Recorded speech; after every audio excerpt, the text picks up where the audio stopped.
Ok, en cuanto a mi parcial tenemos que los tres primeros círculos corresponden a las tres primeras preguntas y el último círculo corresponde a las dos últimas. Entonces, comenzando, tenemos el siguiente modelo, entidad-relación, del cual se logran deslogar diferentes descripciones y restricciones. En cuanto a las descripciones, se aprecia que existen 4 entidades, las cuales son cliente, cuenta, operaciones y sucursal, cada una con sus respectivos atributos. Por ejemplo, la entidad cuenta tiene como atributos el número de cuenta, el tipo, el interés y el saldo. En cuanto a las restricciones, se tiene que un cliente puede tener muchas cuentas.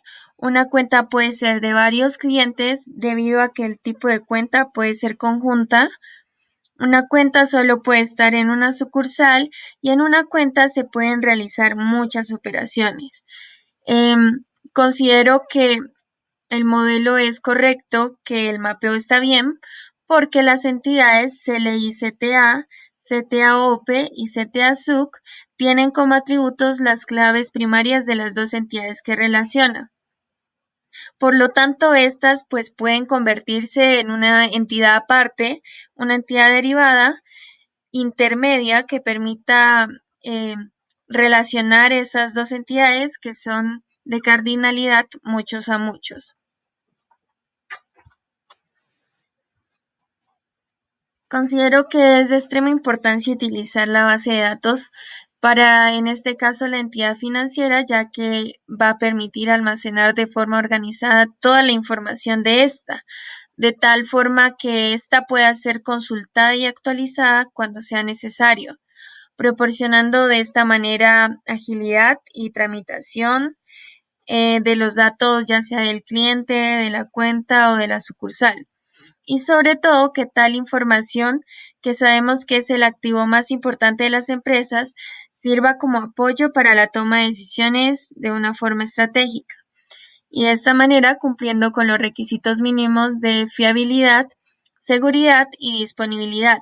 En cuanto a la fiabilidad, sabemos que un cliente puede cambiar de trabajo, de dirección, de teléfono, etcétera, por lo que es necesario realizar actualizaciones periódicas de la base de datos para que de esta manera los esfuerzos de marketing no caigan y de esta forma se logra que ésta sea fiable.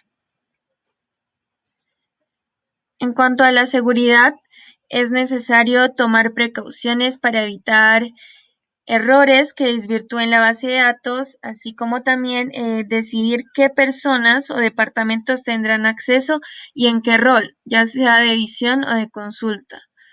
Además, es necesaria la creación de copias de seguridad periódicas para que la base de datos pueda ser recuperada en caso de que se pierda y que la información pueda ser accedida desde cualquier lugar. Y si la información es accedida desde cualquier lugar, cumple con el requisito mínimo de disponibilidad.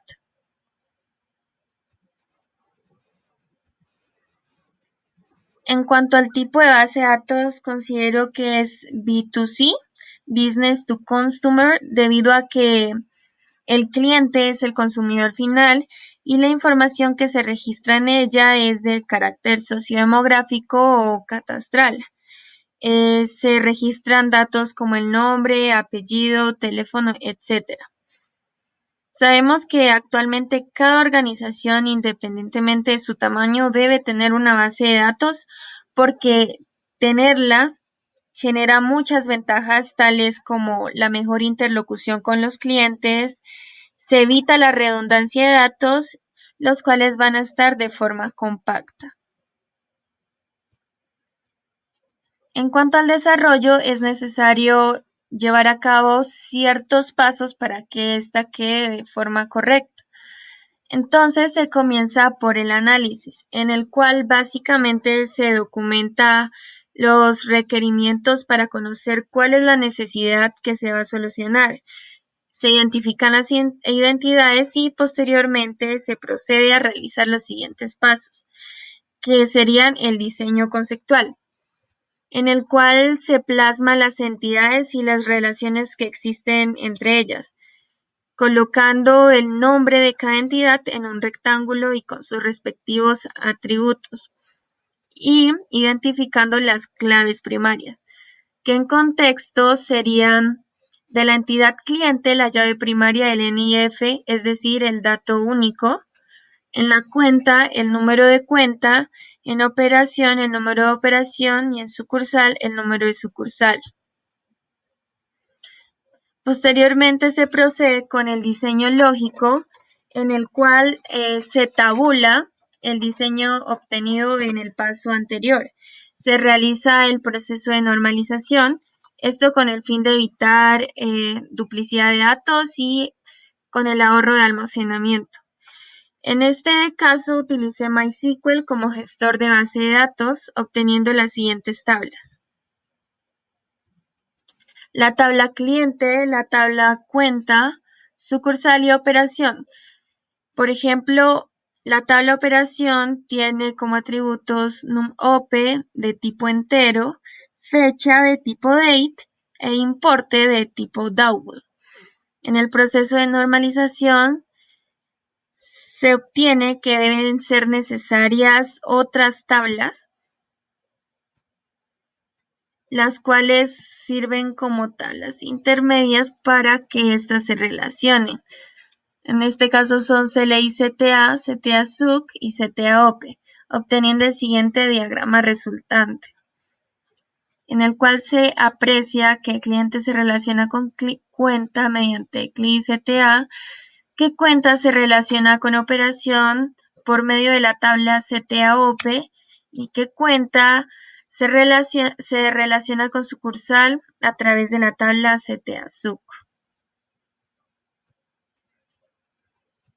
Después de tener el diseño lógico listo, se procede con el diseño físico, en el que prácticamente ya se escribe código SQL en el motor de base de datos y se comienzan a ingresar registros.